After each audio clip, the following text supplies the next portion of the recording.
As Sephardic Jews, we're actually a very diverse group. We are diverse and we have a lot in common. We share the legacy and the impact of the expulsion. And by the way, we share this also with our Ashkenazi and Sephardic, our Ashkenazi sisters and brothers, who also have been expelled repeatedly from place to place. We, as Sephardic Jews, we also share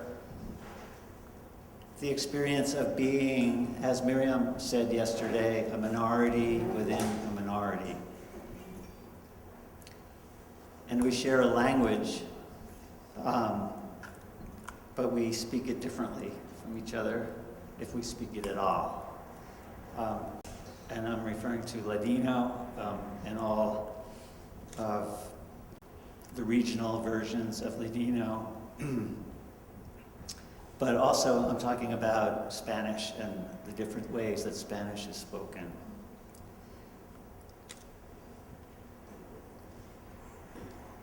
And to one degree or another,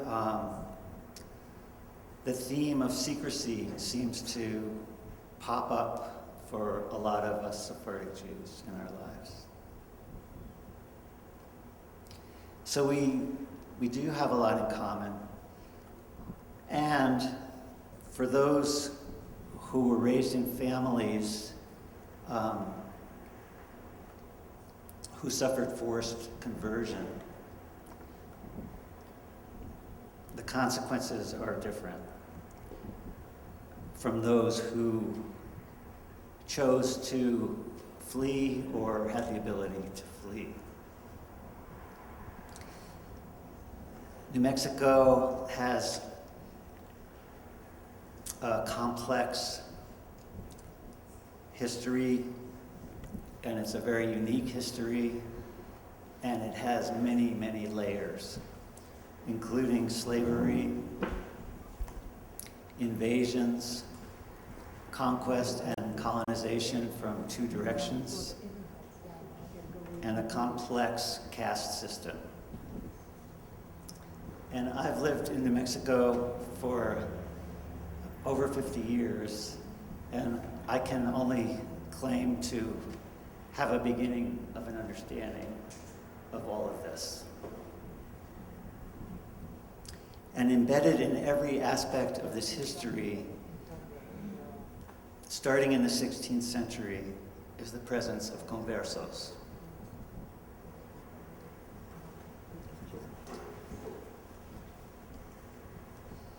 There's been a little bit of brutality in our history. And this sometimes confuses us. We are one Jewish people. We're all Jews. And sometimes we forget what has happened to us in the past. Sometimes makes us forget that we are one Jewish people. So I want to say that this is a sacred space, that the poetry has made this a sacred space, the music has made this a sacred space, the art, all of the prayers that have been made in this room, and the Torahs make this space sacred. And another way that we together can make this space sacred is through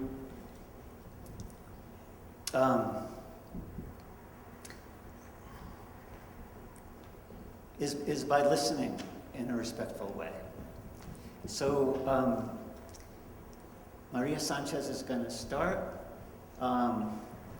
And Maria Sanchez is a person who has been connected with this synagogue for a very long time,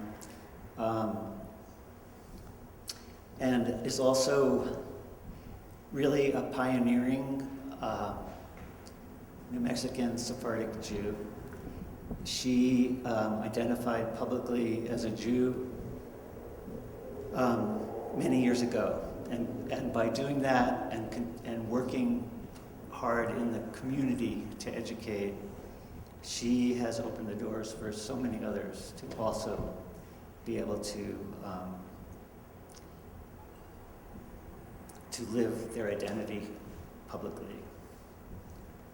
And I personally, I have a very important memory that's connected with Maria. I don't know if she remembers, but it was about 20 years ago. I came into this sanctuary to a Sephardic Shabbat that Maria was leading with Lorenzo. And she said to me, she welcomed me by saying, Shabbat Shalom mi'icho. And for me, as somebody who grew up in a mixed Sephardic Ashkenazi household where Ladino was around, but it was kept from me. This was a big puzzle piece dropping into place for me to hear those words together. It was a piece in the puzzle of my journey as a Jew. So, welcome Maria, and I'm going to pass you the microphone. You get to go first.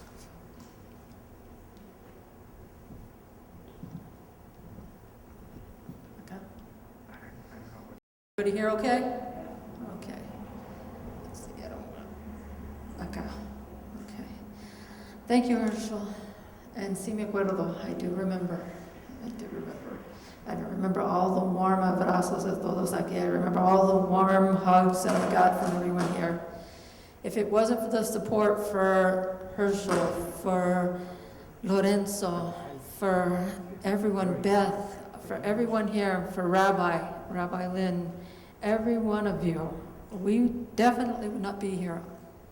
I probably would still be floating somewhere. I don't know where, but I would be. So I owe a lot to you guys, a lot, because you guys are the backbone of what we have. You are Nuevo Mexico, the Sephardic community. You are it. You're the Weisses, the main place. Where should I start? I have no idea. Before I forget, I want to let someone was wanting to know about a dance, a crypto-Jewish dance, yesterday. And one of those bailes is el baile del paño. And it's the same thing that you have in the Ashkenazi weddings, the dance of the handkerchief. And my grandma used to talk about that, because we had tronos. This is almost the same thing as the bride and the groom throne, but we had a trono that was kind of raised up, as you see, where the bima is. And they would have the bride and the groom chair there, and it was kind of like the chuppah with the sides. And like I said, they had el baile del paño. I was raised a combination, Catholic combination, crypto-Jew, and a lot of Jewish practices. When I was born, I was baptized over here, and immediately they took me over here and presented me to God. So it was dual. When I was growing up, I saw weddings, but then we'd go to the, ¿cómo se dice? Where they have the reception hall. And they would have what did they call him? Forgive my memory, I am getting old, guys. Oh gosh, I can't remember. It will come back. But they would call him, and he would say the blessing. Para echarle la bendición, to give the blessing to the couple. So we had like a dual thing. It was not just a priest or somebody doing something. We combined everything.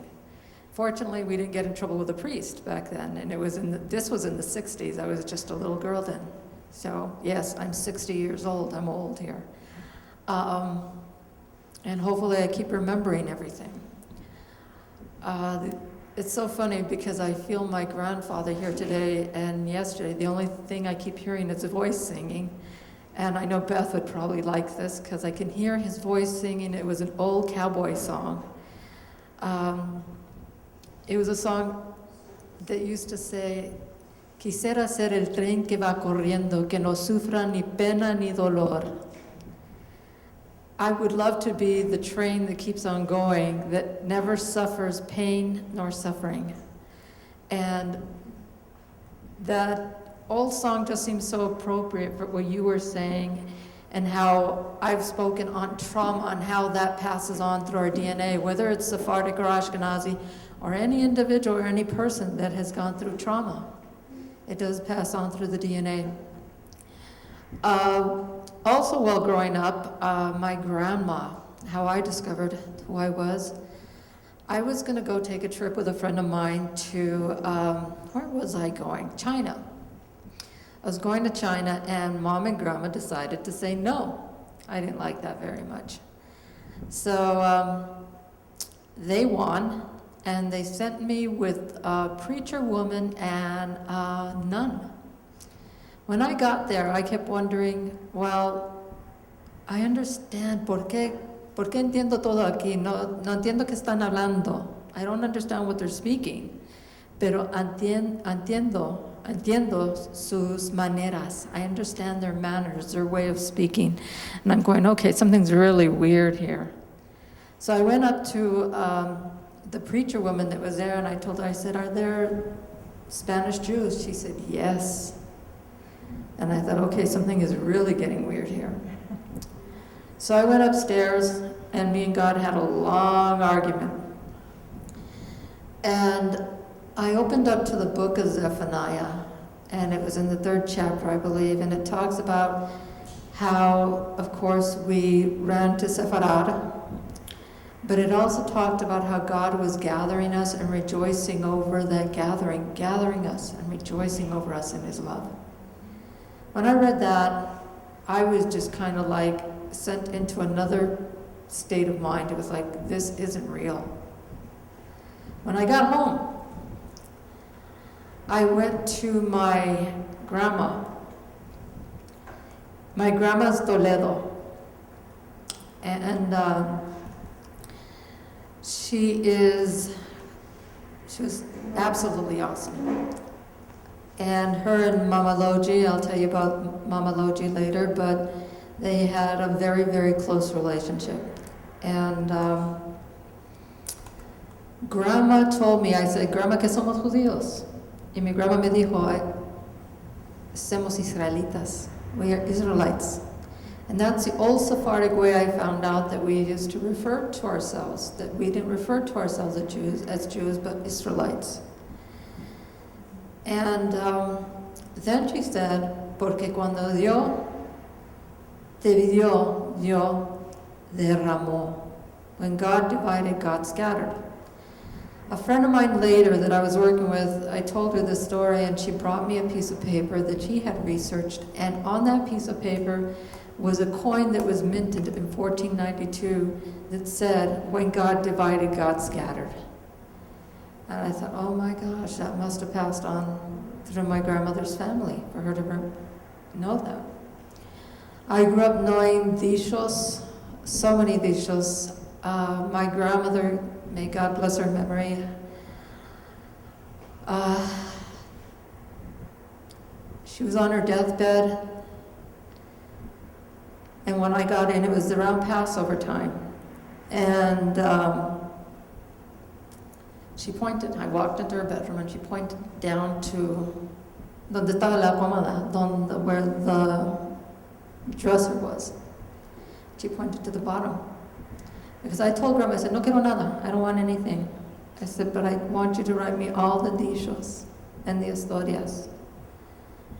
And she pointed down. And so there were the dichos. And in those dichos, she also wrote her bendición for me. And this is hard for me to talk about because it was a very hard time.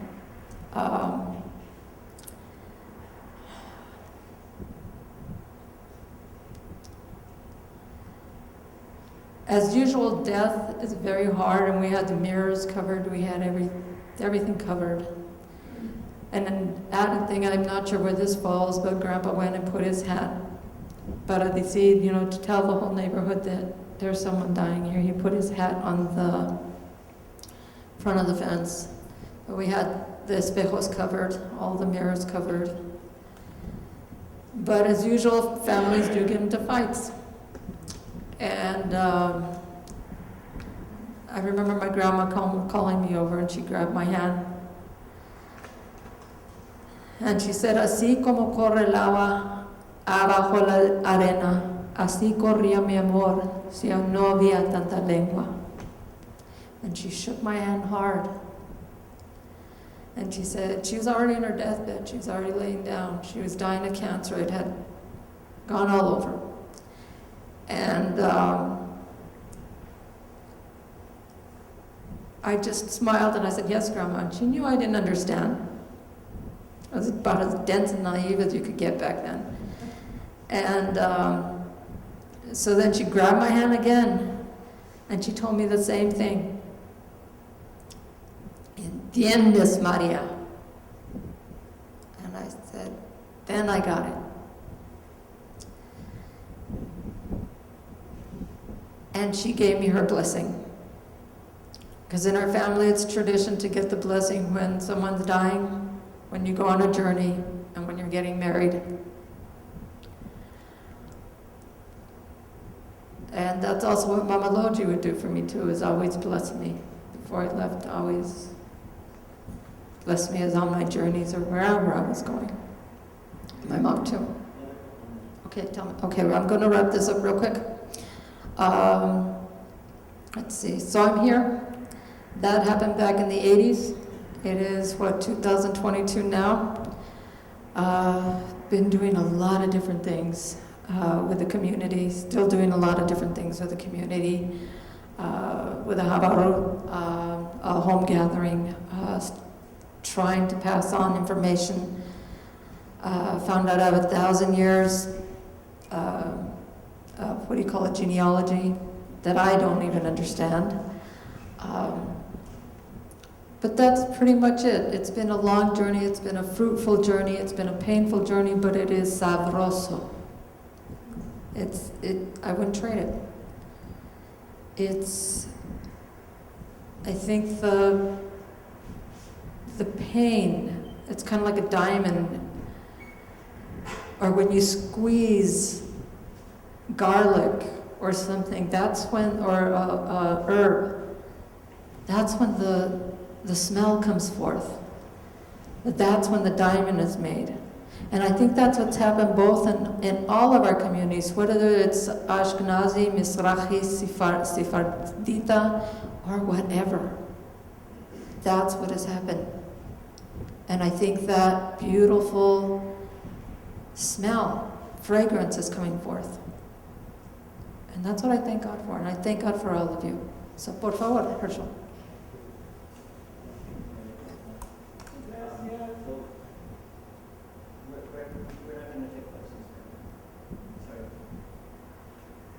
Would you pass the mic back to Michelle? This is Michelle. Do you have it?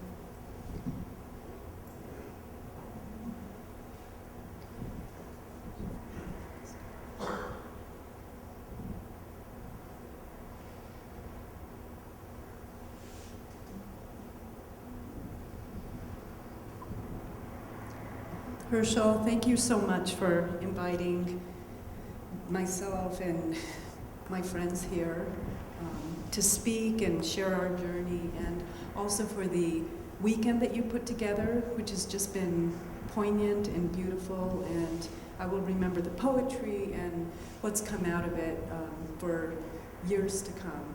So thank you for putting this together.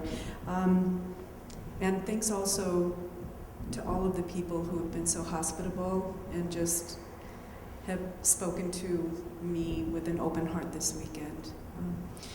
So when Hershel invited me to speak this afternoon, I asked him if it would be okay to share my remarks in writing. A, I'm better in writing, and B, I tend to be long-winded, and I wanted to be respectful of our time. So I realize that it's more formal, but if you all will forgive me and just let me read my scripted remarks.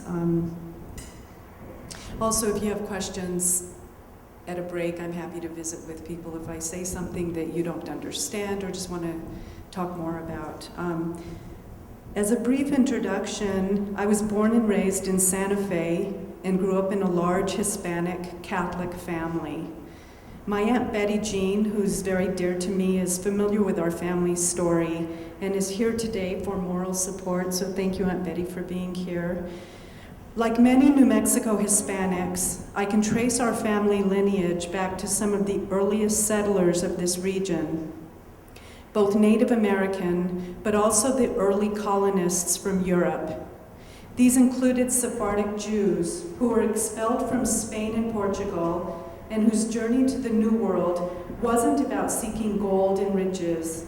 Rather, they were fleeing for their lives and perhaps seeking a place far into the frontier, to the end of the earth, where they could live and worship in peace. I can't help but feel that their blood runs through my veins. I also believe in a concept called susto, which is rooted in the folk healing tradition of curanderismo.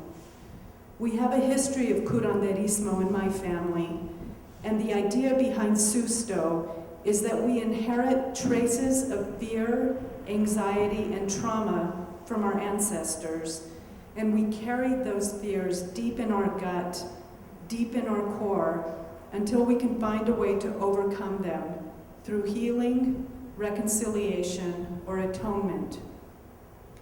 This may be why, when I heard about the 2015 right of return law passed by Spain and Portugal granting citizenship to Sephardic Jewish descendants, it was so clear to me that I needed to pursue it. In my view, it was a powerful pronouncement and symbolic gesture by Spain and Portugal to atone for the edict of expulsion that resulted in my ancestors having been stripped of their faith and driven from their home as part of the Inquisition.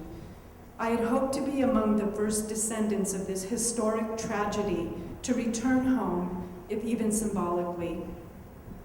Just as importantly, I accepted what I viewed as an invitation from Spain, Portugal, and the Jewish Federation of New Mexico to celebrate, explore, and reclaim this aspect of my cultural heritage that had almost disappeared.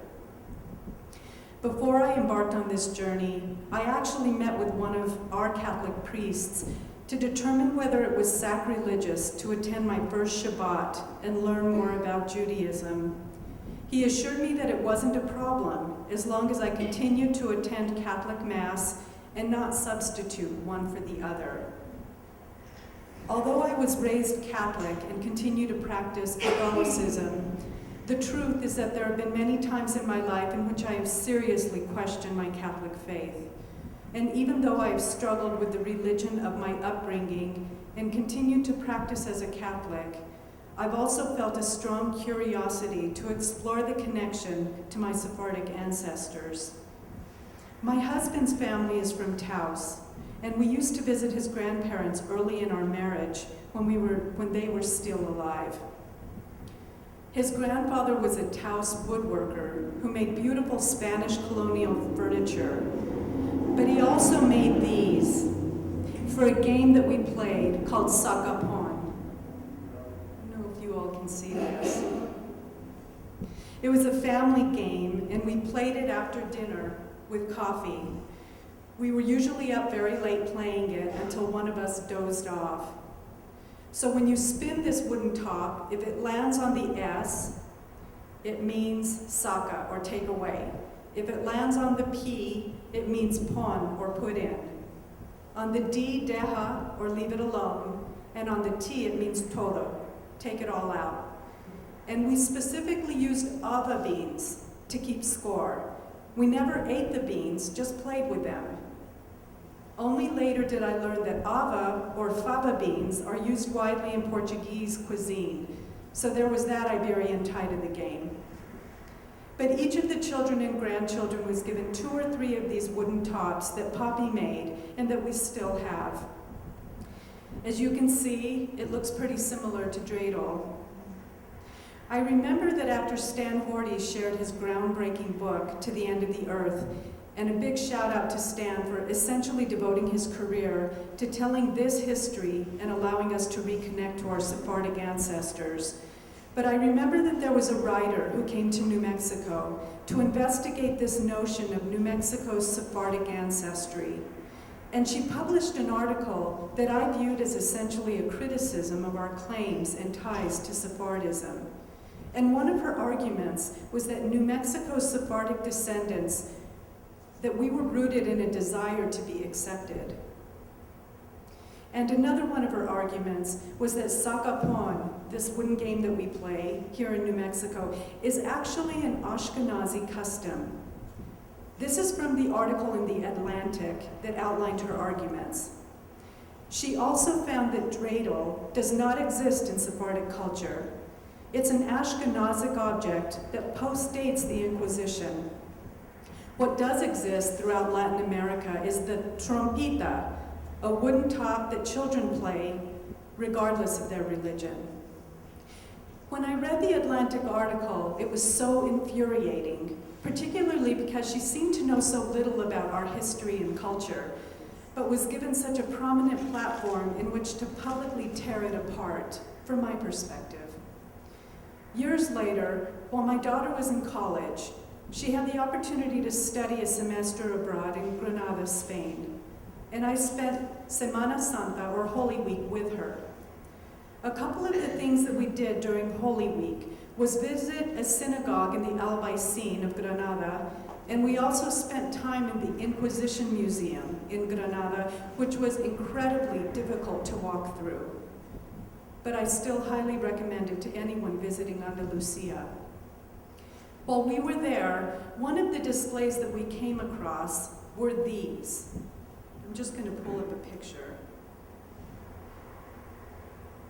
So this is directly from the exhibit. And these were all relics of the Inquisition.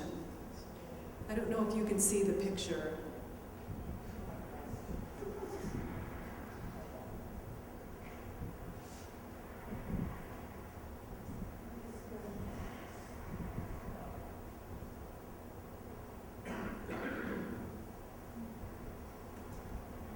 Hang on just a minute. I just lost my signal.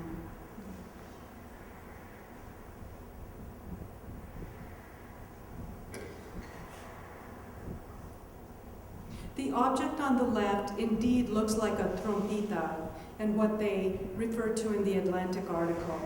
But the one on the right looks an awful lot like the ones that Poppy made in Taos. It's distinctly different from the trompeta. It's got 4 flat sides and letters carved into each side. It certainly looks like a dreidel to me. When I saw this Iberian artifact from the Inquisition period, it confirmed that my ancestors were likely playing sakapon for hundreds of years, that they brought it to the New World with them, and that it wasn't just an Ashkenazi custom that, quote, postdates the Inquisition. Which brings me back to the Sephardic citizenship process.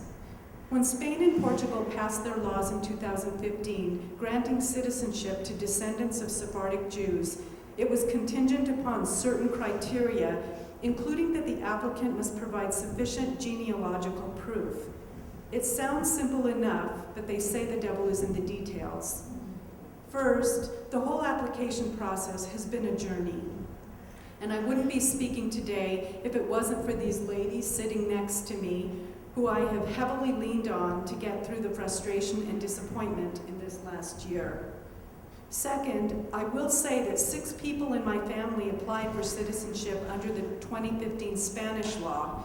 Of the 6 of us who applied, Spain has approved citizenship for 2 of us, denied citizenship for 2 of us, and 2 applications are still pending, all using the same Sephardic certificate in genealogy.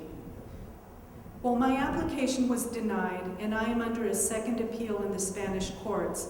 My daughter has already been sworn in as a Spanish citizen. She's received her Spanish birth certificate and is now awaiting an appointment at the Houston consulate to receive her Spanish passport. I can't go into details of the whole mess, the whole ordeal that we've been through, but suffice it to say that it's been a very painful and humiliating experience. That's the bad part.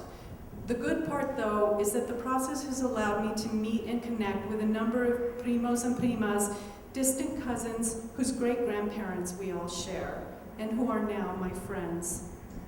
And so that's where I am in my journey, a practicing Catholic, putting the pieces together, learning more about my Sephardic ancestry with the Church's permission, and meeting extraordinary and brilliant people along the way, like those sitting in this room. And of course, looking forward to what tomorrow brings in the next chapter of this journey.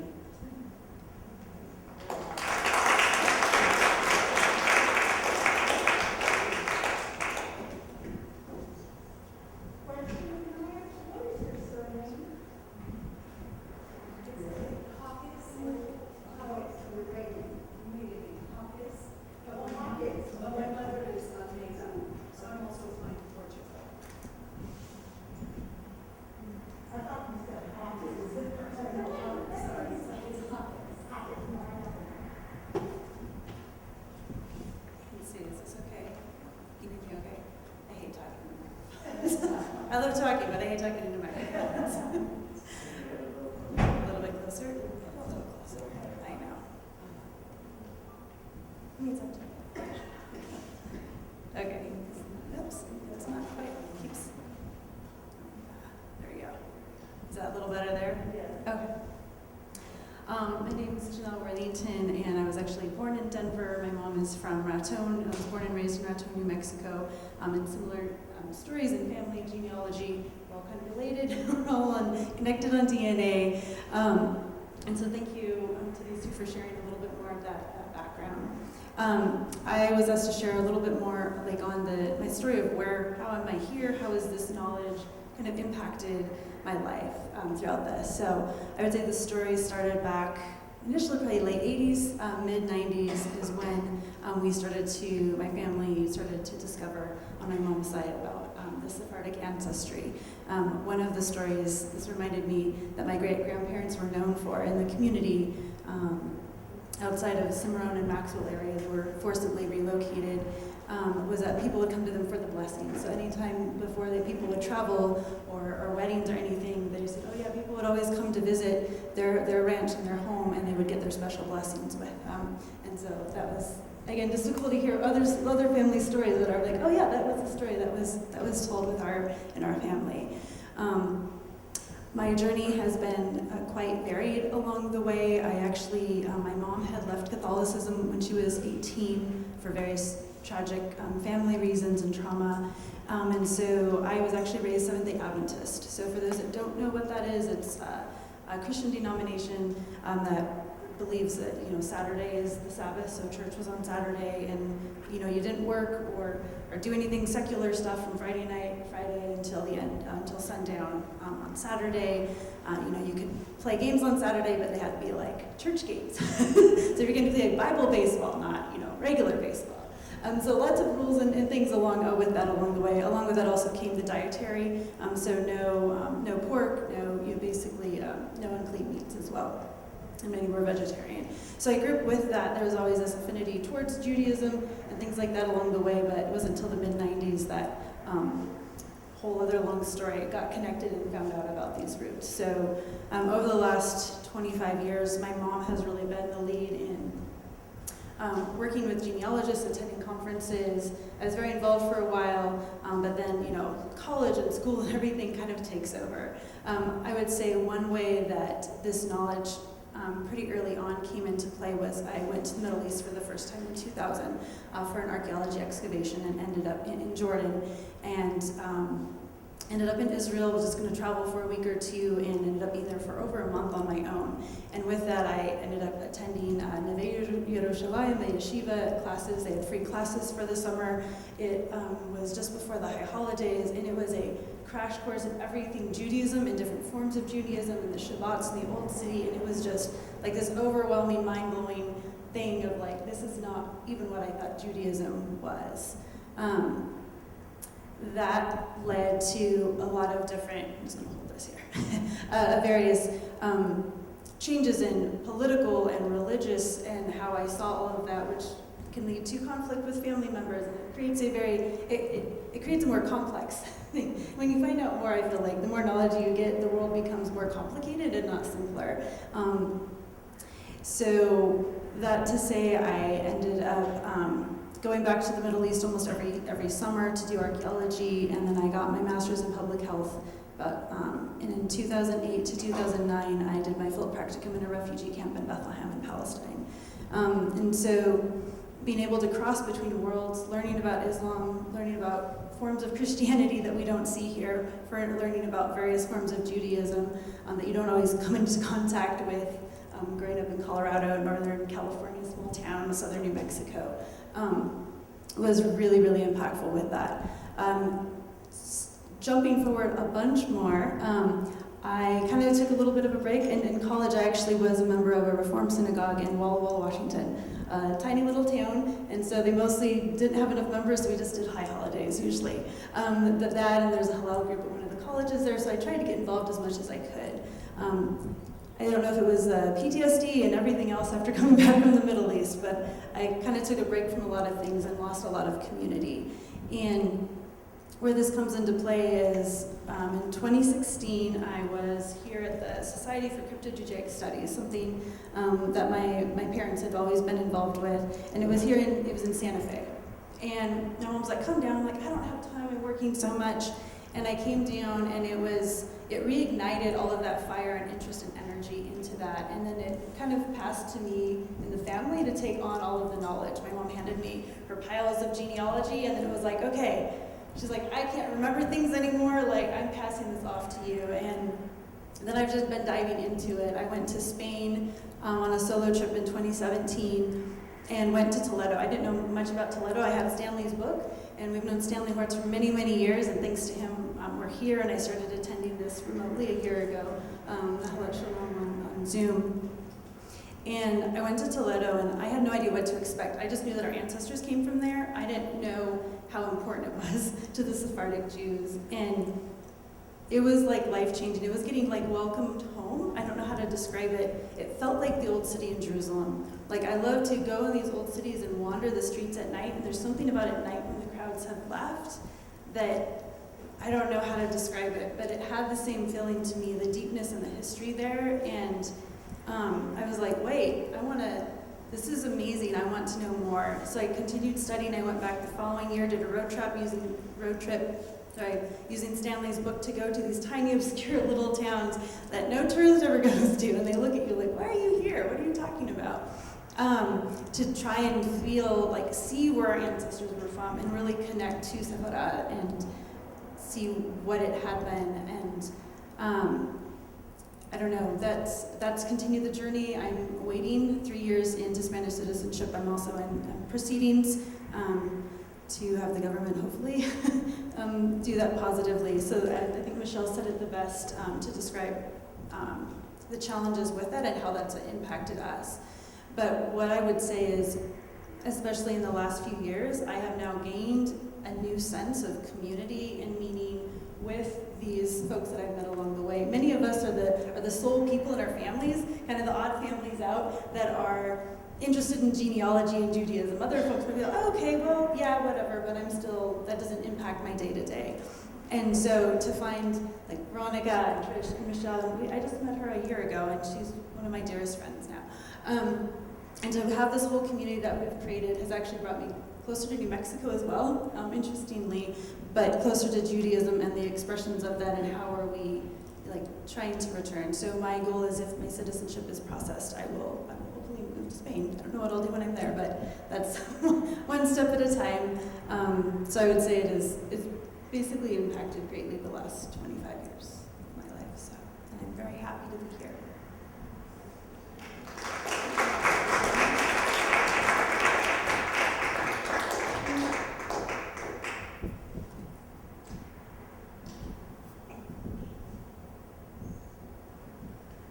So, my name is Veronica Medina. I want to thank you all for in welcoming us. This has been a very long journey for me. My family is from southern Colorado, the San Luis Valley, which many folks actually associate with a very specific genetic disorder that is linked to Jewish people, which is the BRCA1 gene. I'm very fortunate to have the heritage, but not the BRCA1 gene. And, you know, I was raised with a Spanish surname, Spanish language. My family identified with Spain. They did not identify with Mexico. And they were actually somewhat adamant about it. They didn't really quite understand that, but I find that it's not unusual among people who are Sephardic. My DNA bears out. I'm from the Iberian Peninsula. I also, as you can probably see, also mixed with Native American. And as I've aged, it's become more obvious. But I was always drawn to all things Jewish. I'm not sure why that is. But I think, like Michelle mentioned, there's a certain element of DNA memory, if you will, and Jewish religion, Jewish stories, people. In 1988, I was dating a gentleman. I was changing from being a nurse, transitioning to being an attorney, and went out to California. I was dating a Jewish man, and he took me to meet his mother, Leona. She was a nurse, retired nurse as well, so we had that in common. And after dinner, we were chatting, and she wouldn't let me help clean the, you know, after the dinner because she kept a kosher kitchen and she didn't trust me. But she said to me, you know, I think that you are, once we talked about my heritage, where I was from, etc., she said, you know, I think you're a lost Jew. And I said, what? You know, I had been raised in a Catholic family. And so she started sending me articles. So that was kind of the first thing that happened. The second thing that happened was in about, I want to say, a couple years later, so that was about 1988. 1990, there was a couple here from New Mexico that did a play at the Chemo Theater. And the play involved the discovery by a Hispanic woman of her Sephardic ancestry. So she's taking things out of this trunk. Well, let me go back for a second. The reason we went was because we had been very involved in flamenco. I sing, and my daughter danced, and my husband was a fan, and so we went to this play because there was going to be some flamenco in it. I had no idea that the actual plot of the story was that this woman was discovering her Sephardic Jewish roots.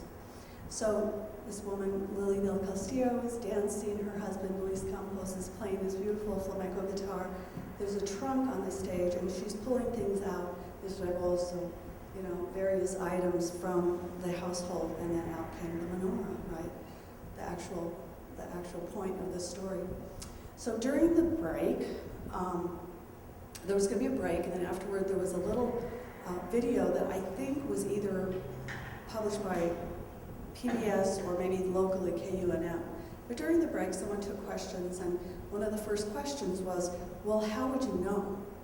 How would you know? And the person who answered said, well, much is in a name. And he said, the name, for instance, Medina, which is my last name. Medina means nation in Hebrew. And so I'm thinking, oh, okay, well, that's really interesting. And, you know, that piqued my interest. What followed then also was Lawrence Dominguez, of blessed memory, right? And happens to be Trish's first cousin, or second cousin, was married to my sister-in-law. That was his first wife. And so I remember well when he started his radio program, how devoted he was to his Sephardic ancestry and to the Jewish faith. And so again, my interest was piqued, but I had no firsthand knowledge of my own. But I do remember my father talking about these traditions of covering the mirrors. I had no idea that had anything to do with Judaism. I just thought it was a tradition that they did up there in southern Colorado. I remember someone else asking me about, well, how do you sweep the floor? And I said, well, you take the broom and you sweep, you get the corners and you sweep to the middle. And I didn't have any idea that that had any significance either. So there were things, there were clues, but I didn't really know for sure. And when the 2015 law had been passed, someone said to me, you really should get your genealogy done. But I had great doubts about being able to go back that far. And I didn't start until, in about 2018, I ran into a cousin of mine, and just casually, hey, Tony, how are you? What's up? What are you doing? He said, actually, I'm pursuing the Spanish citizenship under the 2015 right of return law. And I said, of course, this piqued my interest. I said, really? Which side of your family? And he said, well, both, really. And so I was kind of off to the races at that point. He referred me to a genealogist. My initial genealogy I had done, and then made application to the Jewish Federation of New Mexico, got my certificate, and applied to Spain for citizenship, which then, over time, there were questions raised about the legitimacy of our Sephardic bona fides, I guess you would say. And that was, it was painful, actually, because it felt like there were people literally online critiquing those of us from New Mexico who had the audacity to think that we might be Sephardic and might apply to the program. And then also, they're just, unfortunately, in a lot of arenas, there are politics involved. And I won't get into them. Those who know. We've kind of been through it, but we have bonded. And that has been the most wonderful part. I did come to Nahalat Shalom once for a Shabbat, and I was fascinated to see that I could read the Ladino so easily. I was also so pleased to see the dedication to Lawrence. So here we are, we have all bonded. We're in this together. I personally am in a state of appeal with my process. And as far as my spiritual process, I was raised a Catholic, but I was not a devout Catholic. My father and grandfather both, it seems that most of our ancestry is through the Medina side. And my father and grandfather, there are clues there as well. My father didn't eat pork. I didn't know why. I thought he just didn't like it. And, so when my mother would make New Mexican food, it was with beef or with vegetarian style. So there were clues there, My grandfather, once his wife, who was a very devout Catholic, died, he never went back to church again. So another clue. And he was a musico, played the violin, and he taught the Spanish folk dances, one of which was the pañal, okay?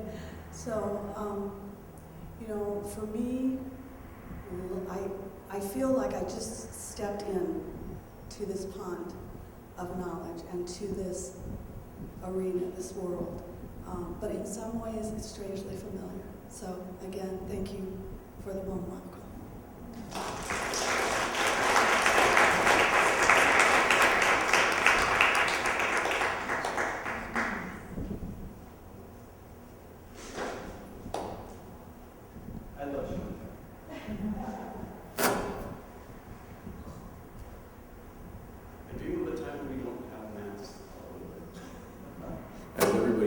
Hi, my name is Esteban Rayel, and I am also one of the native New Mexican with Jewish roots as well.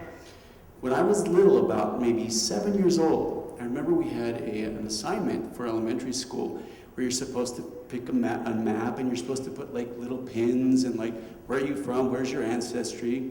So my mom's like, well, you do have some like Irish and English on my side, and you're Latino on your dad's side. But you're also Jewish. I was like, okay, can I go play? And that's really about the most I thought about it, And when I gave this talk before, I want to start with that, is that I called it Kiss Me, I'm Jewish. So the way I kind of looked at my Jewishness was the way I kind of looked at my Irishness. It's like, well, on March 17th, I have a t-shirt that says, Kiss Me, I'm Irish. Because, who doesn't have that, right? And I thought, this is so cool. I've got this cool cultural thing going on, being part Jewish. During the years, various times in my life, I would celebrate Hanukkah, or, I'd go to a Seder meal, and I thought it was just so neat and so fun.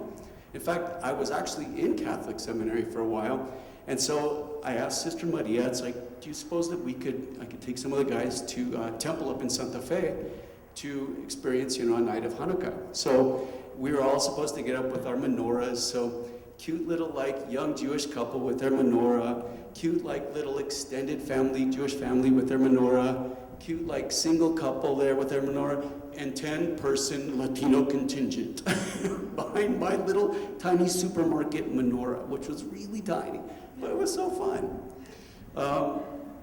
And that's kind of how I looked at my Judaism. I remember when I was getting to know my dad's family, my tia Ophelia, blessed memory, she said, mijo, ven. I was like, okay. She's like, tenemos un secreto. I was like, what's that, tia? She's like, somos judíos, we're Jews. I was like, I know. You do? She had the best expression. She was 4'11". We called her Pee-wee. Amazing. She was so fun. And I kind of continued that way, just knowing that, there's a long history of crypto-Judaism here in New Mexico. And about 4 years ago, it was December of 2019, I happened to be in Phoenix for the Christmas holidays with one of my tias. And I thought, I'm going to just, because I saw that it was going to be at the same time as Hanukkah, I thought, I'm going to do this. And so I didn't have a menorah, but there's an app. There's an app literally for anything. I don't care what you have, there's an app for it. So I found an app, and so I did my little lighting of the candle with a button on my iPad. And so I was reading the prayers, and then I started reading more about the Maccabees. And I'd read this story before, but this time was different. It really hit my heart. And I started crying, because these are my people. It's not just this cool cultural thing like Kiss Me, I'm Irish. It's because these are my people. These are people that have struggled for thousands of years. And it really, I just wept and wept and wept. So each night I would read a little bit more, and I would look and look. And I started thinking about my ancestor from Spain who had to flee because of persecution, and what that must have been like. And that, this person, had to embrace Catholicism, otherwise I wouldn't be here right now, because of the persecution. I told one of my so here comes show and tell. So I told my cousin what was going on, and she said, well, you know what, I think Bill will help you build a menorah. So I designed it, so he helped me build this menorah, because he's a woodworker, and that was in Phoenix. Then I asked my tia, do you have some cloth so I can make myself a little yarmulke? Clearly, I could watch. Here, let me put this together. I literally could watch Fiddler on the Roof 1,000 times. I will never be the tailor. Never did. I did not get that gene. Did not get that. But after that, it kind of propelled me to start baking bread. I didn't know what I was doing. I think that we're supposed to bake bread and we're supposed to light candles. Beyond that, I really don't know. So I kept searching and found prayers, started doing more things. And then I stumbled upon Nahalat Shalom, and it's been such a wonderful journey. I've enjoyed getting to know people, and I'm actually on a journey to being fully returning to Judaism, which is really exciting for me. And so when I ended this talk last fall, I said, I've got this great new community, I've got all these things, but I still don't have a t-shirt that says, Kiss Me, I'm Jewish. Wow! Let me tell you, gotta do it. Thank you.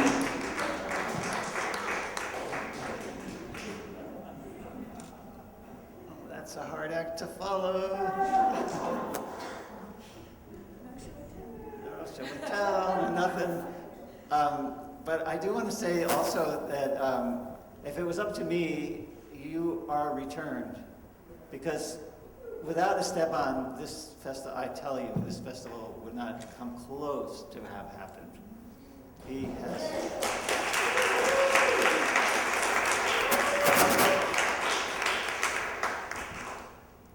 Yeah, Esteban has just been working so hard for weeks and weeks and dealing with the most stressful aspects of it and just remaining calm and collected the whole time. So, thank you. Okay, we're going to take another break. Wait, we're not yet. What I would like to do is ask for an appreciation for each of these folks from someone in the audience. So let's start with Maria. We'll just go in the same order. Is there somebody who would like to offer an appreciation to Maria? Beth Cohen. Yeah, I haven't gotten a chance to share with you. I just so much appreciate your love and your story and your determination. You're such a strong leader. I'm very appreciative.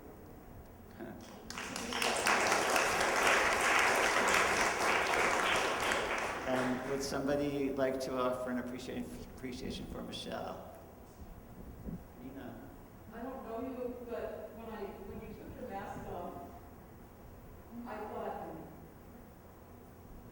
wow, this is really filtered down to the younger generation.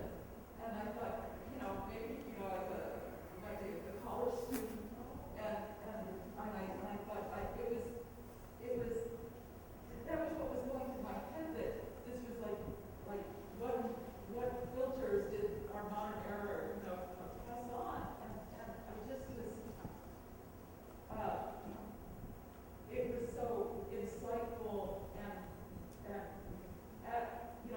your aspect of writing it down just proved to be concise and very juicy as well. So I just appreciate it. Thank you.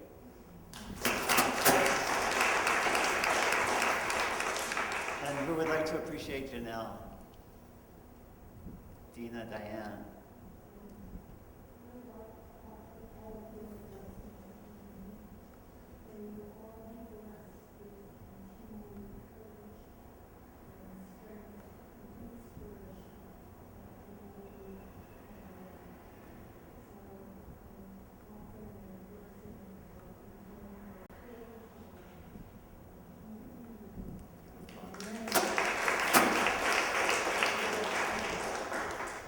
Who would like to appreciate Veronica? Yes? Stephanie? Speak loud. So good to see you in person. I feel very humbled and blessed to be your story, each of the other stories. And the word that also comes to me is gratitude. And a lot of courage and a lot of heart. And listening to your true self and allowing that to grow and to follow it. And I'm just so grateful for you coming forward and sharing with us. And being, I just feel like having us all come together is a beautiful, rare, and precious thing.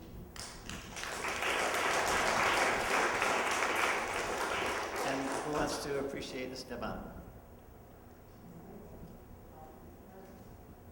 Go ahead, Clem. Well, I met Esteban on Zoom a couple of years ago, like when you started coming during COVID to the Zoom services, and it's really just feels, I love hearing your story, but it feels so great to have you insinuated yourself into our family at Nahalat. Shalom. I'm really so appreciative of all that you've done, and that you're here, and that you're really part of, when you joined and when you started coming during COVID, it's hard to really become a part of the community, and you have managed to do